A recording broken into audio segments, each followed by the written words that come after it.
The air hung thick with the cloying sweetness of cheap chocolate and forced romance.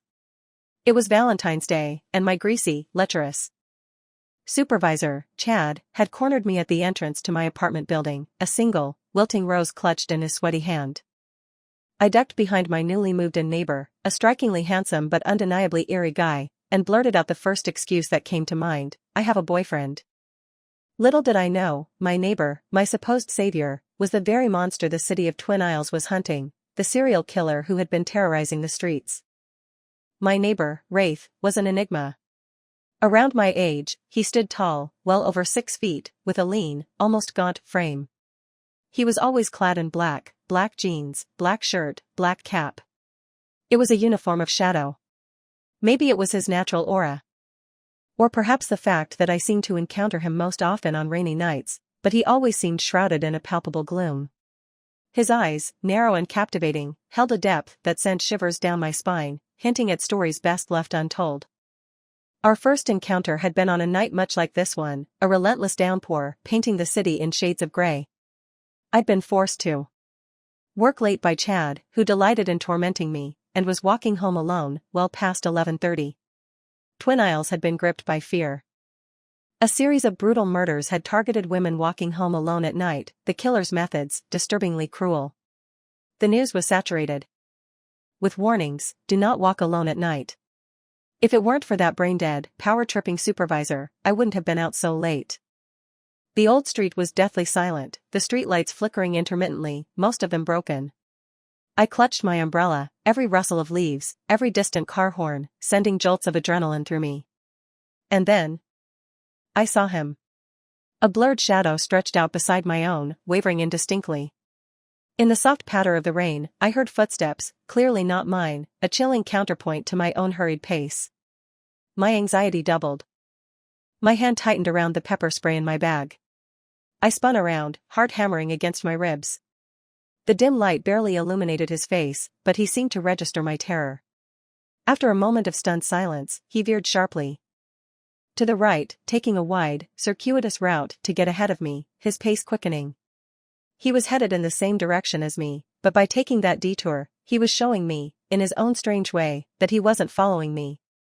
A wave of immense relief washed over me. I was incredibly grateful. It wasn't until I continued walking, my nerves somewhat calmed, that I realized he was entering my building, my floor. I watched as he fumbled with his keys and unlocked the door next to mine. I'd rented this apartment, the top floor of an old building, for its affordability. Each floor had only 2 units. In the 2 weeks I'd lived here, I'd never seen the neighboring door open, never seen any sign of life. He must have moved in within the last couple of days. He paused, keys in hand, his gaze meeting mine for a fleeting second. His eyes were still, like stagnant pools, reflecting nothing. It was then that I truly saw him. He was undeniably handsome, with sharp features, deep-set eyes, and pale skin. If he had possessed even a hint of warmth, he would have been the kind of guy girls lined up to date in college. It's a rare person who is scared of a handsome man. Normally, they're afraid of the handsome man being scared of them. "Hi. I live next door," I said, my voice a little shaky, trying to break the ice. He didn't respond. He lowered his gaze and closed the door. Even though I'd been shut out, I wasn't angry. I felt, somehow, that this was just him. Aloof. Distant. But, in his own way, a decent person. Renting an apartment near the office had been the stupidest decision of my life. It gave my colleagues, and especially Chad, the perfect excuse to dump their work on me. "You live so close, it's no big deal if you stay late, right?" As an intern on the verge of being made permanent, and without a trust fund to fall back on, I couldn't outright refuse. Even with the unsettling state of the city's safety. But, because of my late nights, my schedule unexpectedly aligned with Wraith's. I often encountered him on my walks home. Honestly, my impression of him was good, apart from his aloofness. But his cold demeanor was far less frightening than the unknown killer lurking in the shadows. So, whenever I saw him, I'd quicken my pace to walk alongside him, seeking a sliver of security. He noticed my deliberate following, his expression remaining impassive, but he didn't object. He tacitly allowed it. It's been raining so much lately, I ventured, trying to make conversation. He didn't reply. My attempts at friendly interaction became a one-sided monologue. We walked in silence, the atmosphere thick with awkwardness. I edged closer, adding, living on the top floor is such a pain. It's always leaking. My place is damp all the time. How about yours? Have you eaten yet? This little cake is delicious. Want to try one? He remained completely silent, utterly ignoring me. I gave up. He was so cold. Nix, what's with this report? There are so many errors. My supervisor, Chad, the man whose name perfectly matched his personality, dragged a chair over and planted himself next to me, ostensibly to help me correct the report that he was supposed to have written. As he spoke, he pressed his hot, foul-smelling body against mine in an overly familiar way. After addressing the report, he picked up my water bottle and took a swig. Then he continued his grandstanding, showcasing his supposed expertise. He probably expected to see adoration in my eyes, the wide-eyed wonder of a young girl gazing upon a master. But all I felt was a deep, visceral disgust. I'd already stayed an hour past my scheduled departure time. Because of him, it was now another hour later. Thanks, Chad. I've got it. Since we're finished, I'll head home, I said politely, nodding and shutting down my computer. His displeasure was evident. It's after hours, call me Chad, okay? Why so formal? I spent a whole hour helping you. His breath, likely a product of years of smoking, drinking, and neglecting his dental hygiene, was rancid.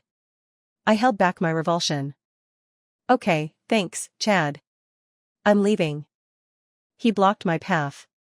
It's so late, and you haven't eaten, right? Want to grab some dinner, maybe a few drinks to relax? This was his standard line every evening. I might be inexperienced, but I wasn't naive. A man in his 30s, still single, constantly inviting young women for drinks, what else could his intentions be? I looked at him, feeling a wave of nausea. Bald, oily-faced, with a prominent gut, he wasn't exactly a catch, but he certainly thought he was. No, thanks. I'm on a diet.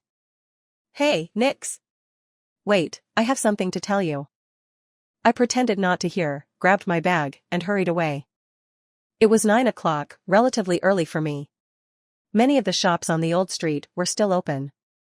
I was starving, so I sat down at a noodle shop and ordered a bowl of beef noodles. The steaming noodles banished the day's exhaustion. I took a satisfied bite. It was moments like these that made life feel worthwhile. My phone chose that precise moment to vibrate. I glanced at it and nearly had a heart attack. It was a message from Chad. Nix, I see you. You're eating noodles, right? I'm across the street. Wait for me, I'm coming over. Panic seized me. I looked up frantically. The opposite side of the street was dimly lit, filled with blurred figures. I couldn't make out anything clearly. The owner brought me a glass of soy milk and, seeing my expression, asked, Miss, do you need any help? No, no thanks. I'm not eating, I said, grabbing my bag and rushing out of the noodle shop. As I ran, I felt a chilling sense of being pursued by Chad. The urgency was overwhelming. My fear of him was so intense that it even overshadowed my awareness of the recent serial killings. I took a shortcut, a narrow, secluded path that was closer to my apartment. Once I reached my building, I glanced back. No one. I breathed a sigh of relief, wiping the sweat from my brow, and entered the stairwell. My hand felt sticky. Blood. The path had been so narrow, the overgrown rose bushes lining it had scratched my face. The sensor light in the stairwell seemed to be broken, I had to shout loudly to activate it. I walked up, yelling hey, at each landing. It felt incredibly disruptive. As I reached the 5th floor, I caught a faint whiff of cigarette smoke. One more step, and I saw him, Wraith, my neighbor, standing at the landing between the 5th and 6th floors, a cigarette nestled between his fingers. He was leaning lazily against the railing, his eyes half closed, staring at a small advertisement plastered on the opposite wall. Old buildings like this were covered in them, ads for lock changes, plumbing services, like persistent, unsightly blemishes. Hey, you're home early today, I said, smiling. He looked at me, silent, his gaze calm and unreadable. I was used to it. He never responded when I greeted him. Handsome guys were always aloof. I knew better than to push it.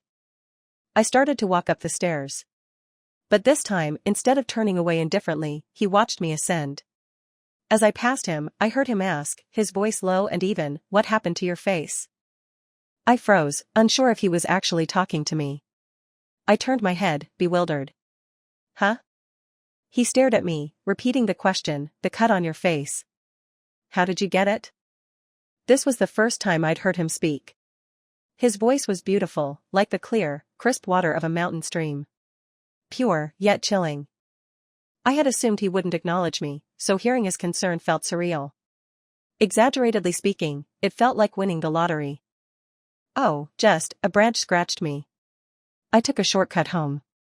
It was dark, no lights, and the rose bushes hadn't been trimmed, so I got scratched. His brow furrowed slightly. Why take such a secluded path? I hesitated. There was no need to tell him about being chased by a creepy, lecherous supervisor. Because I wanted to get home quickly. It was a flimsy excuse, but he didn't press further. He wasn't the type to meddle in other people's affairs. Oh. He turned his head away, no longer looking at me. I took the hint, said goodbye, and continued upstairs. Before opening my door, I glanced back down at him. He wasn't wearing his usual cap today. His hair was fine and fluffy, appearing almost downy under the warm orange light, softening his inherent coldness a little. His hands were exceptionally beautiful, long and pale, with well-defined knuckles. Even the cigarette held between his fingers seemed like a work of art. He hadn't noticed my gaze. He stared blankly at the wall, lost in thought. After a moment, he exhaled a slow stream of smoke. He raised his hand and stubbed out the cigarette on the small advertisement. The next day was Valentine's Day. There was no festive atmosphere in the office. Everyone was whispering about the murder that had occurred the night before. It's terrifying. I just saw pictures in another group chat. The woman's neck was practically severed. This time, the victim was the owner of a piano shop. Last night, she had been strangled to death in her own home with 3 piano strings. The killer had left calmly, leaving no trace. But according to an online post, someone had passed by the victim's house in the early hours of the morning. It was a 2-story building, the ground floor housing the piano shop.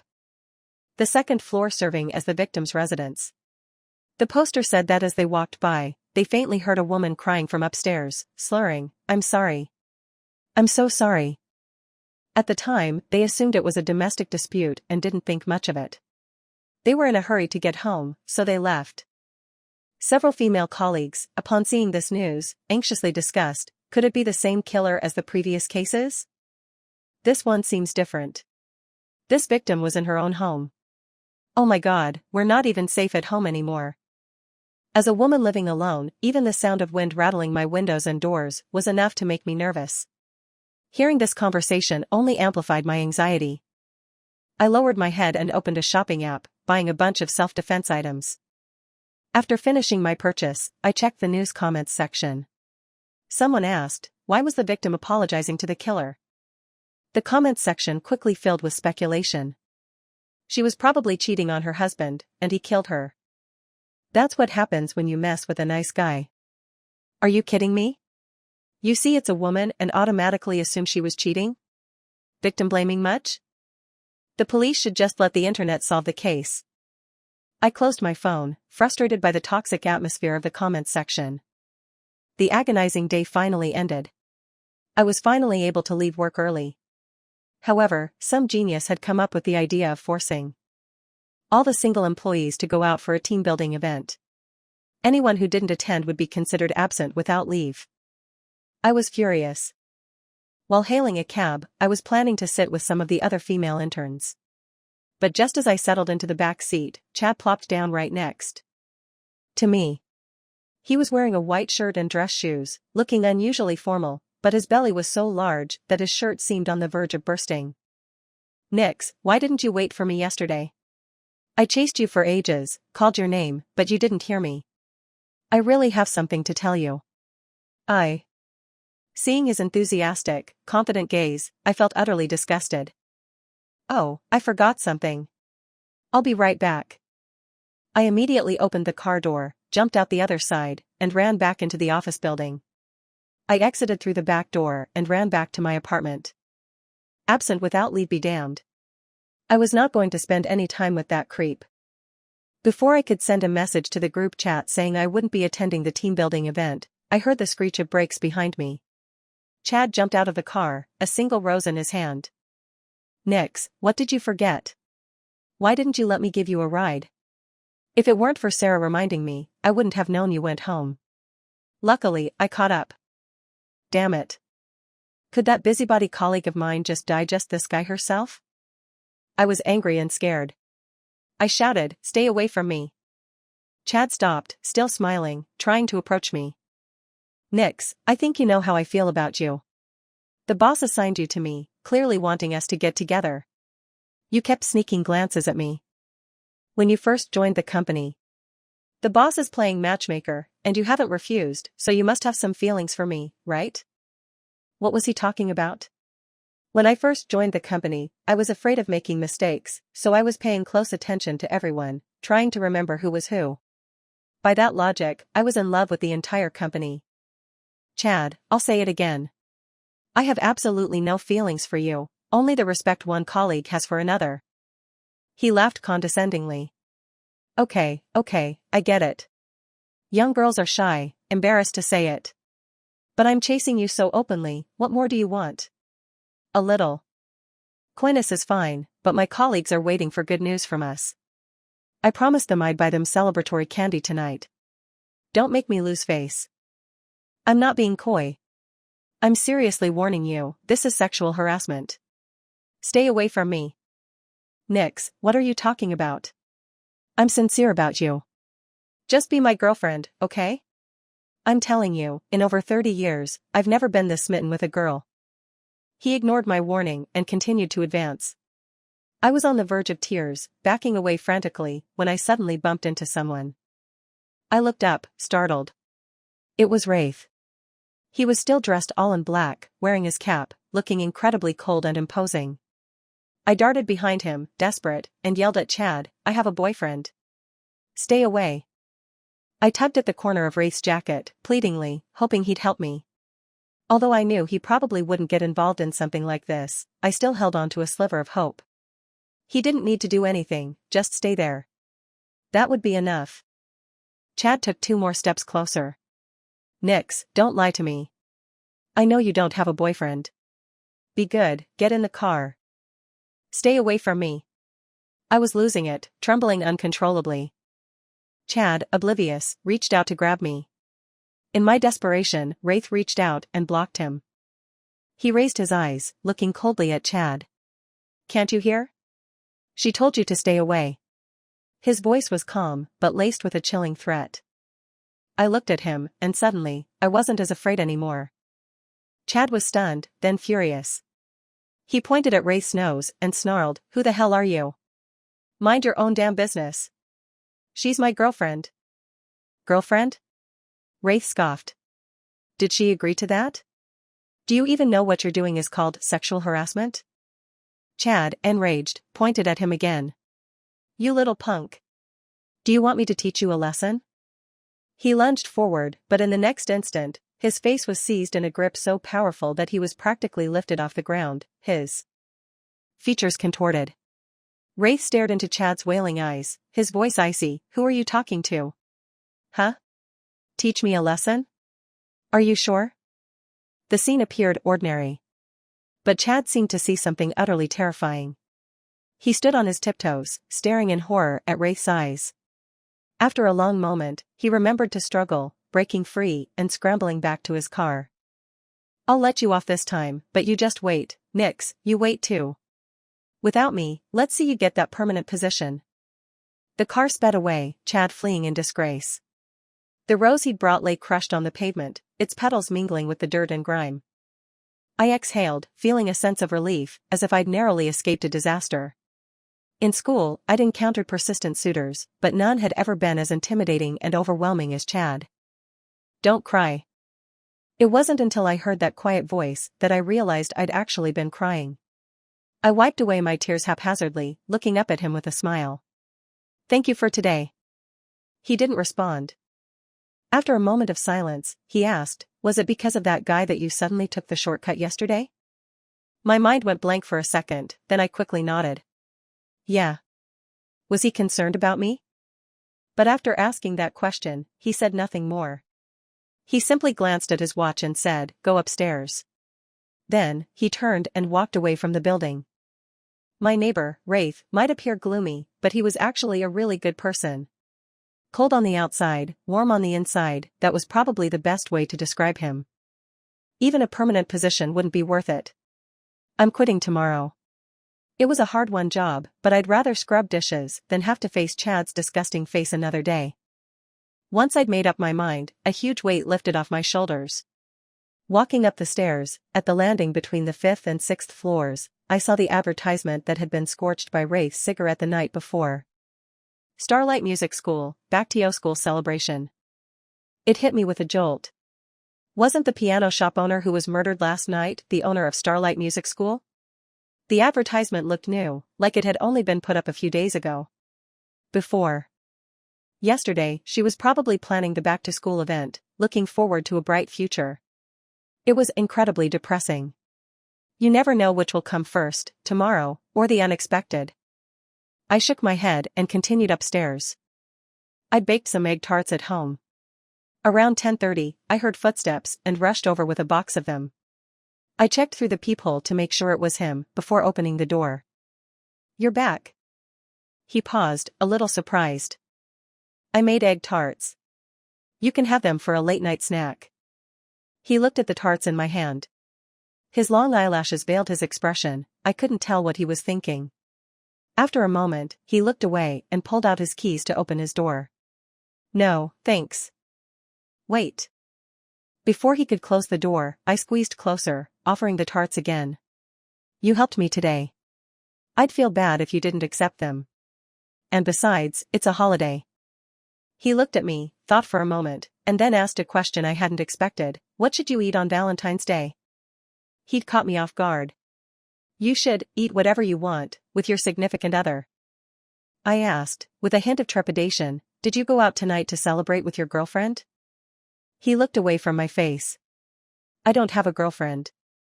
"Oh? Have you ever been in a relationship?" "No." "Why not?" "I think you'd be pretty popular with girls."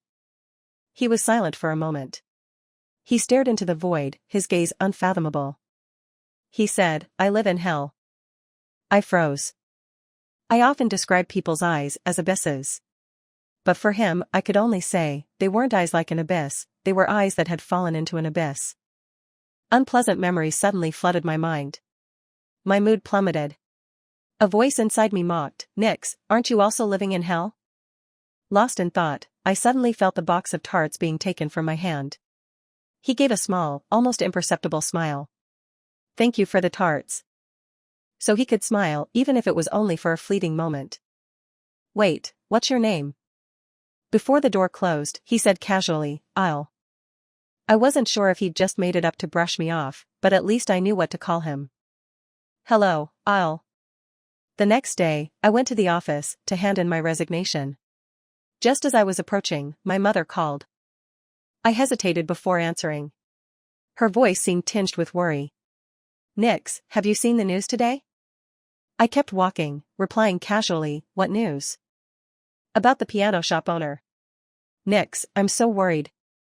I couldn't sleep last night. My heart was racing." "What's there to worry about? Twin Isles is a big city. Murders happen." No, it's just that woman, she sighed. She sighed, as if she had something she wanted to say but couldn't. It was very strange. But she quickly changed the subject. "Mom's just worried about you living alone. Are you short on money? Do you need me to send you anything?" So she was worried about me? My pace slowed. I hadn't been home much since starting university. "Don't worry, I have everything I need." She hummed a few times, then paused, her voice suddenly taking on a slightly submissive tone. "Nix, Mom's going to pick up your father this afternoon. Do you want to? I froze. A nameless rage flared up inside me. It dawned on me, after all her preamble, that this was what she'd called to ask. I don't have a father. Nix? I won't see him, and I won't go home. Don't mention him to me. Okay, Mom won't. Before she could finish, I hung up. My chest felt tight. I was breathing heavily, taking deep breaths, trying to hold back the tears. I glanced at the calendar and laughed bitterly. Oh, right, today was the day he was being released from prison. That man was a murderer. My father was a murderer. 15 years ago, he and 2 friends, driven by lust, dragged a woman into a hotel and tortured her until she was disabled. The woman died a year after he went to prison. Her husband, who had been drugged and left on the street on the night she was taken, choked to death on his own vomit. When I learned that the man I'd always respected, my father, the elementary school principal, was a monster who had committed such a heinous crime, destroying another family, my world collapsed. All the ostracism, the bullying, the helplessness, the hardship I'd endured over the years, it was all because of him. I hated him. I could never forgive him. I took a deep breath, wiped my face, and tried to look presentable. Then I walked into the office. If we ignore the fact that Chad threatened me repeatedly, that I couldn't take it anymore and publicly ridiculed him for being beaten up like a dog yesterday, that he slapped me, and that I slapped him back twice, the resignation process was relatively smooth. I packed my things and left the office amidst Chad's furious ranting. In the intern group chat, several people tagged me. Nix, you're my hero. Finally someone took down that greasy creep. You're a role model. I breathed a sigh of relief. I was finally free from that suffocating life. Although finding another job would be difficult. Before heading home, I stopped for a bowl of noodles. The noodle shop had a small television mounted on the wall, broadcasting the local news. The owner stood below it, arms crossed, watching. The most prominent news in Twin Isles these days was, of course, the unsolved serial killings. Many clickbait articles online were also related to the case. One post, in particular, caught my attention. Serial killings may be closely linked to Twin Isles Elementary School case 15 years ago. The Twin Isles Elementary School case was, well, my father's case. My mind went blank. I quickly clicked to read more. The post stated that, after in-depth investigation by the police and online sleuths, the 3 victims of this year's serial killings all had direct or indirect connections to the case 15 years ago. Victim 1, A, male, construction worker, former Twin Isles Elementary School teacher, one of the perpetrators in the Twin Isles Elementary School case, released from prison 3 years ago. Victim 2, B, male, restaurant owner, former owner of the convenience store at Twin Isles Elementary School. The male victim in the Twin Isles Elementary School case died in front of his convenience store. Victim 3, C, female, piano shop owner, former Twin Isles Elementary School teacher. In the Twin Isles Elementary School case, she introduced the female victim to the 3 perpetrators, indirectly leading to the tragedy. Based on the above information, it could be speculated that the killer was acting with a specific target, or rather, seeking revenge. If the above speculation was correct, then the killer's next targets were likely to be the other 2 perpetrators from the Twin Isles Elementary School case, He Gang and Han Bin. I broke out in a cold sweat as I read these words. He Gang was my father. Han Bin was a wealthy second-generation friend of my father's. Because he had a change of heart midway through and didn't participate in the assault, he was only sentenced to 8 months. Now, he was the chairman of Twin Isles Chemical. No wonder my mother sounded so uneasy when she called me this morning. She'd already figured it out. I opened the comments section, my feelings complex. One discussion about the killer caught my eye. The couple who were victims in the Twin Isles Elementary School case had a son. Could it be him seeking revenge? No, that kid is dead. My buddy is a cop. They checked. The kid died in a car accident 2 years ago. His residency was even cancelled. Damn, that's so tragic. But if it's not him, who could the killer be? Hard to say. Could be some vigilante. That recent movie was like that. That boy was dead. My finger froze on the screen. My heart felt as if a nail had been driven into it. After my father's arrest, I'd secretly searched online for information about the victims. I knew the woman had a son my age, Chin Ruksu, who was taking care of his mentally unstable mother alone. At the time, I felt incredibly sorry for him and secretly sent him my pocket money. Later, the woman died, and I was deeply immersed in the hell of being bullied by those around me, so I stopped following his situation. I had no idea he was dead. If, before seeing this news, I'd felt even the slightest urge to go see my father, that urge was now completely extinguished. Even if my father was actually killed, it could only be said that it was karma. He deserved it. Thinking about the woman who was tortured until she was disabled, who died under the double torment of physical and mental suffering. Thinking about her husband who died tragically on the side of the road. The helpless young child. Even if my father died 10,000 times, it wouldn't be enough to atone for his sins. After quitting my job, finding work was proving difficult. I spent most of my time at home, waiting for callbacks. In my free time, I baked desserts and sold them in the square in the evenings to earn some money. Tonight, I made Swiss rolls. For some reason, there were very few people around, and business was slow. I scrolled through my phone, bored. Han Ben, as the chairman of Twin Isles Chemical, a leading enterprise, had always kept a low profile, quietly making his fortune. But recently, due to the serial killings, he'd been receiving a lot of attention. A reporter went to interview him, asking, "They say the killer is highly intelligent and also very crazy. Are you feeling any fear?" Han Ben, sitting in a luxury car, looked calm. "Why should I be afraid? The police and experts will catch him. Justice will always prevail over evil, won't it?" The reporter then asked, "Will you still attend the ribbon-cutting ceremony for the chemical plant tomorrow?" "Of course. My schedule won't be changed by a clown." He seemed confident, as if he didn't take the serial killer seriously at all. Many people admired Han Ben, saying he was a true leader. However, some online forums revealed that Han Ben wasn't fearless, he was just forced to pretend. Recently, Twin Isles Chemical was expanding, raising billions in funding. If he acted like a coward, investors would lose confidence, and the stock price would plummet. So, to reassure investors and stabilize the stock price, he had to appear to be in control. Publicly, he continued to make appearances and attend various events.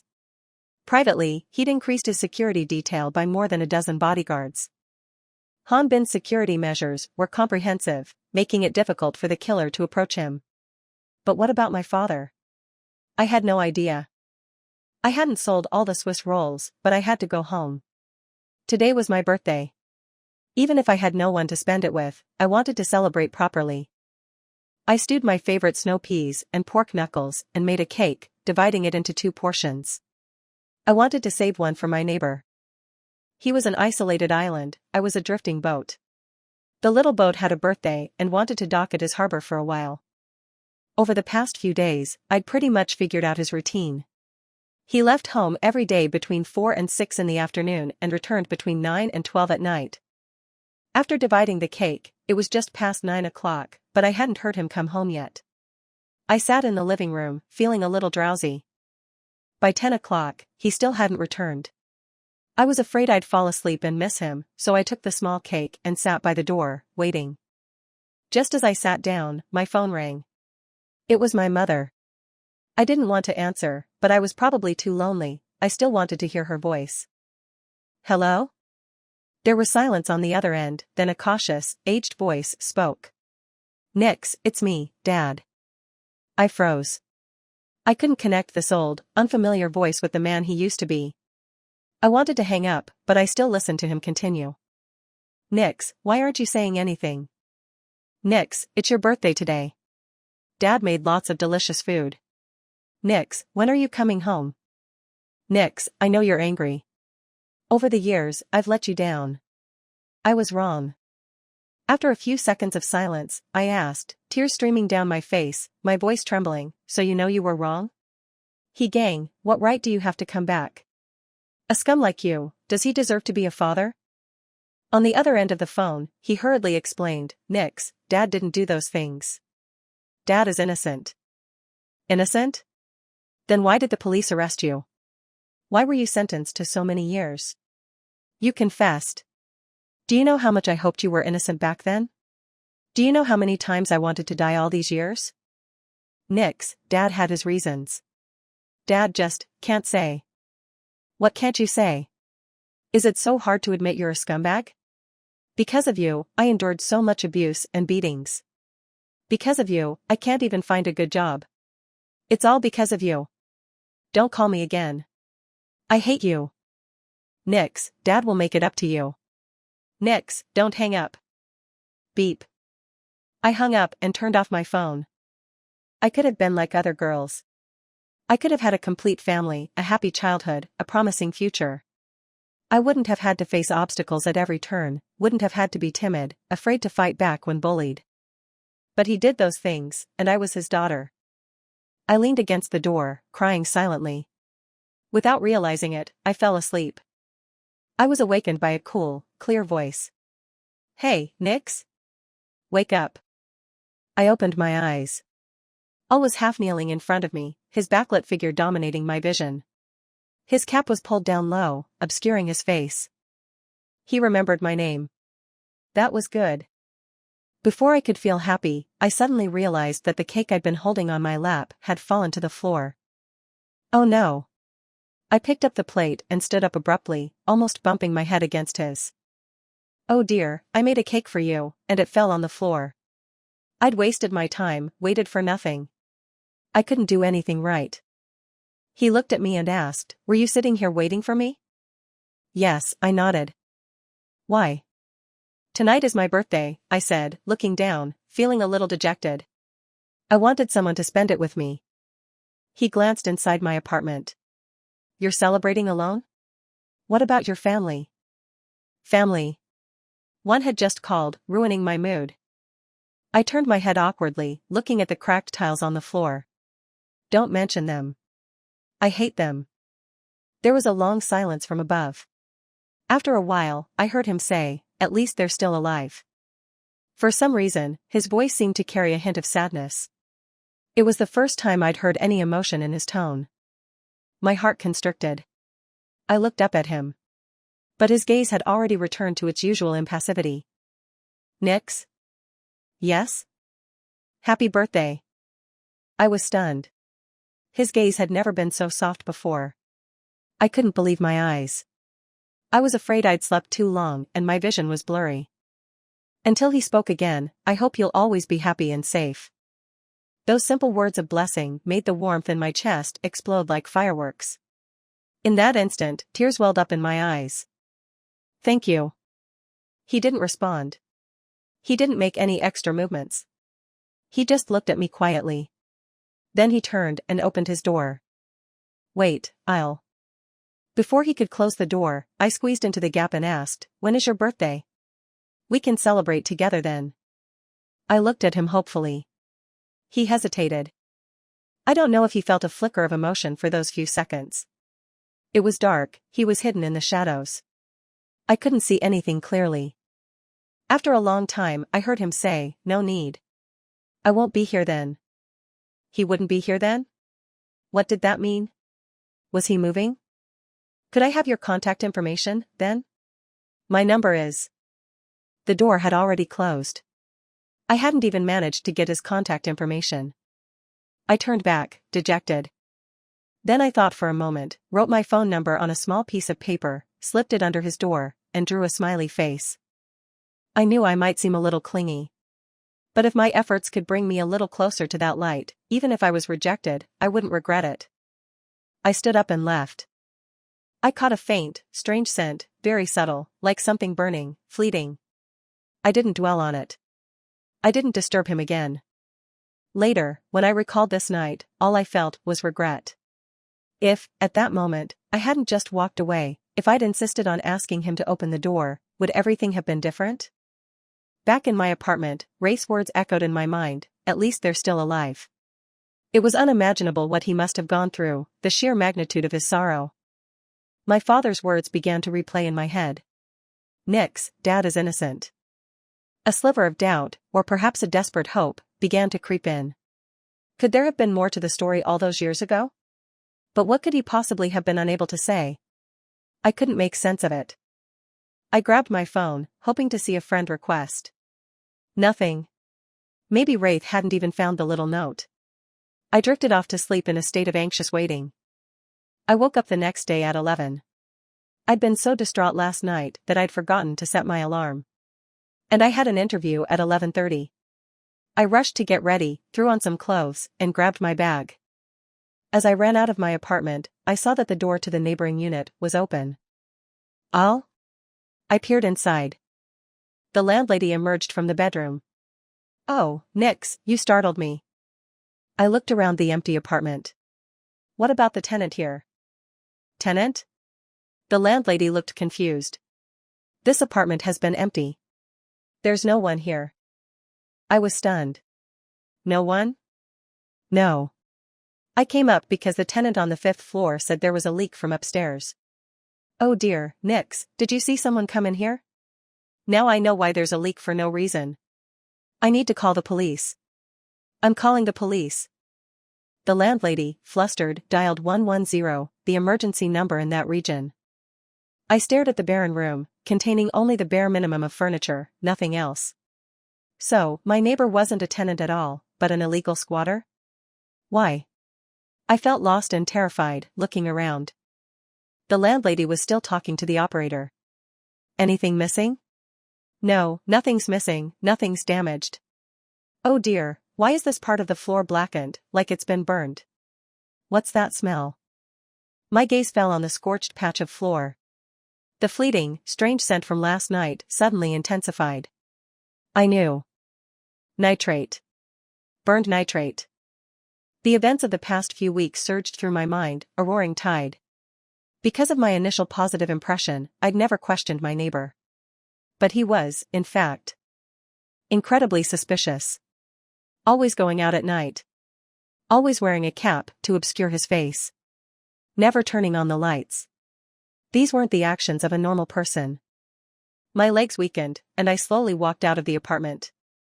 On the stairwell landing, the sunlight fell directly on the advertisement that my neighbor had burned. Starlight Music School, back-to-school celebration. The woman from the music school had died on the very night the advertisement was burned. A terrifying realization dawned on me. There were no coincidences. It was all deliberate. My neighbor was the serial killer. A man around my age, seeking revenge on the perpetrators of the Twin Isles Elementary School case. Who else could it be? That boy hadn't died at all. In that instant, I remembered his real name, Chin Rexu. So, the nitrate in his room was most likely for making a bomb. Today was the ribbon-cutting ceremony for Twin Isles Chemical. Hanbin would be attending. At noon. He was surrounded by bodyguards, making it impossible to get close enough to kill him. Therefore, a bomb was the most effective solution. My phone suddenly rang. It was an unknown number. I answered quickly. It was my father. Nix, it's Dad. Don't hang up.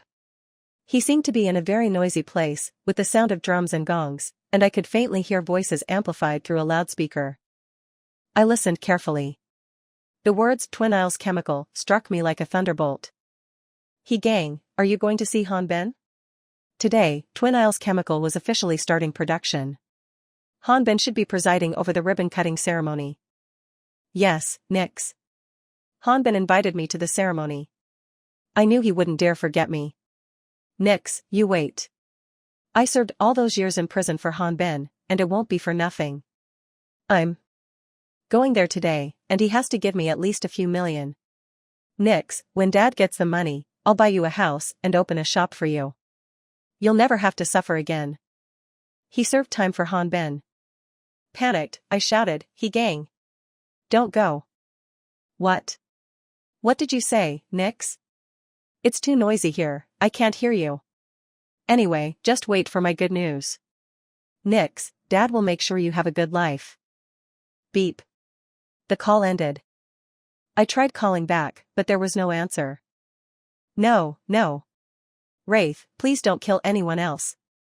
Dad, run. I rushed downstairs, sprinted to the road, and flagged down a taxi. I begged the driver, Twin Isles Chemical, quick. Please, hurry. My apartment was already in the suburbs, not far from the industrial park. We could get there quickly. The driver nodded and stepped on the gas.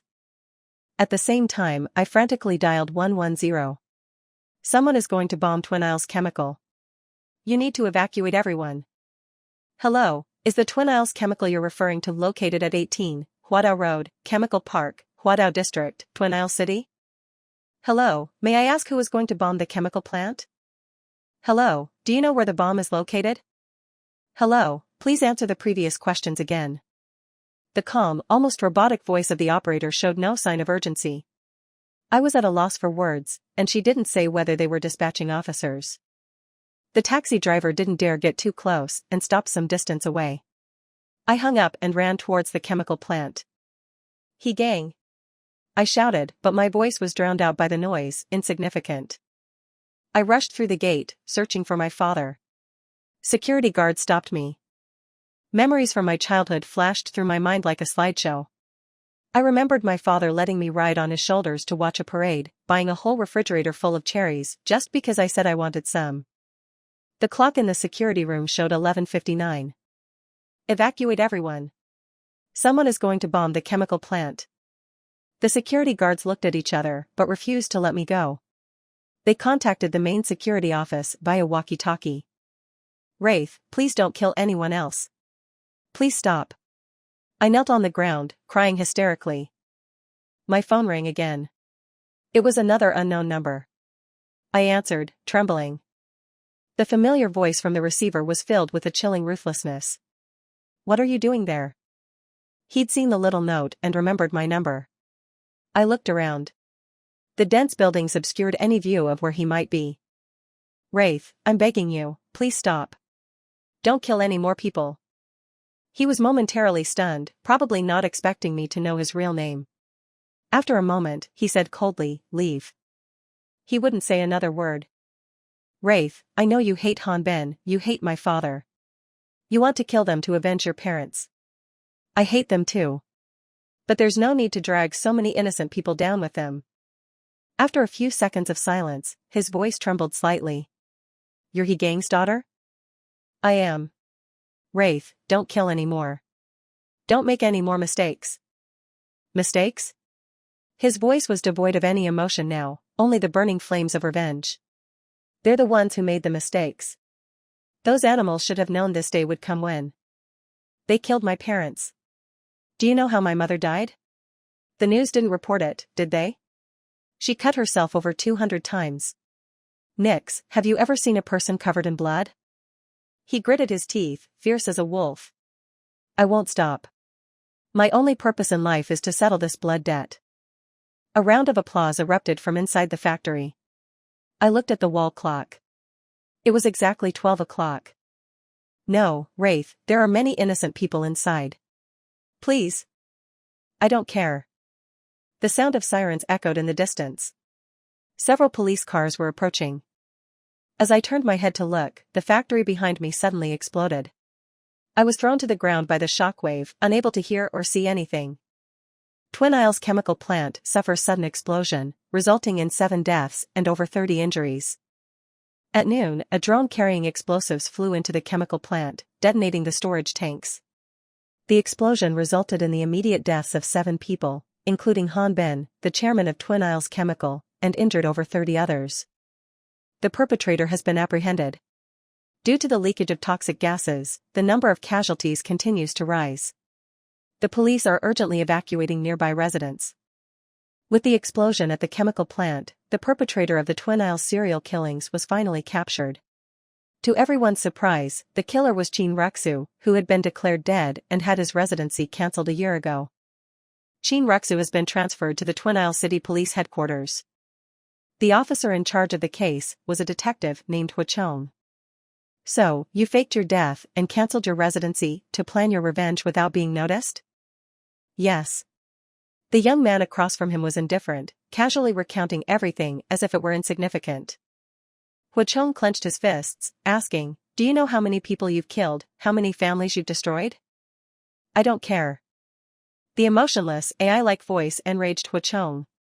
This person in front of him was brutal and cold-blooded, he could no longer be called human. In his 10 years on the force, Huachong had never encountered a criminal like Chin Ruxu. No remorse, no will to live, making him impossible to deal with. Bastard! Huachong punched him, then was pulled back by others. Chin Ruxu spat out a mouthful of blood, merely tilting his head, showing no other reaction. Initially, when Huachong learned that he was the son of the victims in the Twin Isles elementary school case, he'd felt a flicker of sympathy. After a few days of interaction, he felt his sympathy was ridiculous. This kind of person would have become a killer even without experiencing childhood trauma. Huachong kicked a stool and ordered Chin Ruxu to be taken away. After the handcuffs were removed, Chin Ruxu, who had been silent until then, suddenly spoke, asking, "How is Nix?" "Who?" Chin Ruxu didn't repeat himself, simply looking calmly at Huachong. Huachong thought for a moment. "You mean He Gang's daughter?" "Oh, right, she was at the scene that day." Chin Ruxu didn't speak, tacitly confirming. This was strange. There was something he cared about. Huachong stared at him, saying coldly, "She's dead." After saying that, he saw a flicker of bewilderment in the eyes of this cold-blooded animal. It was interesting. This was the first time he'd shown any emotional fluctuation in days.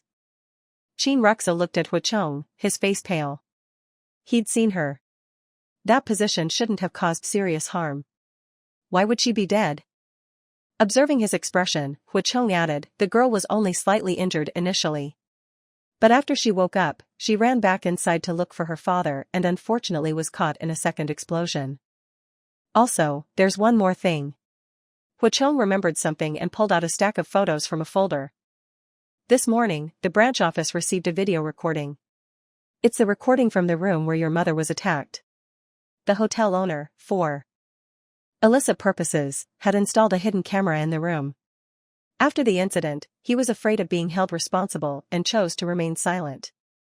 Until the day before yesterday, he saw the news of the chemical plant explosion and Han Bin's death. His conscience bothered him, so he turned himself into the police and handed over the video from that year. Chin Ruxu, Nix's father, didn't participate in the assault. That night, he went to stop Han Bin, but was instead threatened by Han Bin and took the blame for him. But, it probably doesn't matter to you, right? After all, everyone is dead." The interrogation room fell silent. Chin Ruxu stared blankly into space, outwardly calm. But Huachong knew he was listening, and his spirit was gradually collapsing. Sure enough, Chin Ruxu hadn't taken more than a few steps after being led out before he collapsed to his knees. Huachong smoked a cigarette, watching Chin Ruxu kneel on the ground, crying silently, the veins on his forehead bulging. He saw his lips moving, and although he couldn't hear clearly, he could make out the words, "I'm sorry." Huachong sighed and turned away. Was Nix dead? Of course not. The gate had blocked most of the impact. She'd only suffered some damage to her eyes and ears. She'd already gone home. Huachong had lied to Chin Ruxu. It wasn't a prank. He just wanted to see if this guy had even a shred of humanity left. As it turned out, he did have emotions. The death penalty was no punishment at all for an emotionless killing machine. Huachong was unwilling to let him die so peacefully. Fortunately, Chin Ruxu still had a remnant of human emotion. That was enough to punish him, to let him die in pain and remorse. However, the part about the video recording was true. He Gang hadn't participated in the assault. To protect his wife and daughter, he'd taken the blame for Han Bin. Unfortunately, he hadn't lived to see justice served. Epilogue. I woke up surrounded by flames. I stumbled into the chemical plant, which had been reduced to a wasteland. Cries of pain echoed around me. I saw my father lying among the bodies, his clothes tattered, no longer breathing. Above him, a steel plate wobbled, about to fall. A man crawled out from under him. He was dressed in a suit, looking presentable, just like the person I'd seen on television. Han Bin. He was still alive. He saw me, grabbing at me like I was a lifeline. "Help me. I'm the chairman of Twin Isles Chemical. I'm rich. I'll give you lots and lots of money." I looked at my father and asked him, "Did you just use this man as a shield?" He didn't deny it, just said urgently, "I just wanted to survive." "What's wrong with that? Help me. Do you know this man is my father?" Hanbin was stunned. Tell me the truth, and I'll save you. Otherwise, I'm leaving. I made as if to leave. Hanbin looked at the creaking steel plate, about to fall, and panicked. It was me. It was me. I did it all. I was blinded by greed. I'm not human. I apologize to you. I'm sorry. I'm sorry. I'm willing to face the law. Just pull me out, please. So it was him. This person had destroyed our family and ruined Chin Rux's life. Yet he'd lived in luxury until now. How could I possibly save him? Apologizing to me is useless. You should go to hell and apologize to the people you killed. I took 2 steps back. Hanbin looked up, screaming in terror. The huge steel plate suddenly fell, cutting off his cries. I was carried out by the rescue workers. When I woke up, my mother was sitting by my bed, her eyes swollen from crying. Because of the video recording, my father's name was cleared. Although, it was all too late. I hadn't even had the chance to call him Dad. Chin Ruxu was sentenced to death. I'd wanted to see him, but I was told I didn't have the right to visit, so I gave up. It was probably for the best. What could we have said to each other? Better not to meet. I don't know what those days of living next door on the top floor meant to Chin Ruxu. But for me, it was a ray of light in a barren life. Although this light destroyed itself and destroyed me. I don't hate him. The person I truly hated had already died before my eyes. A year later, my mother and I left Twin Isles. This was the place where I was born and raised. But I never returned. The end.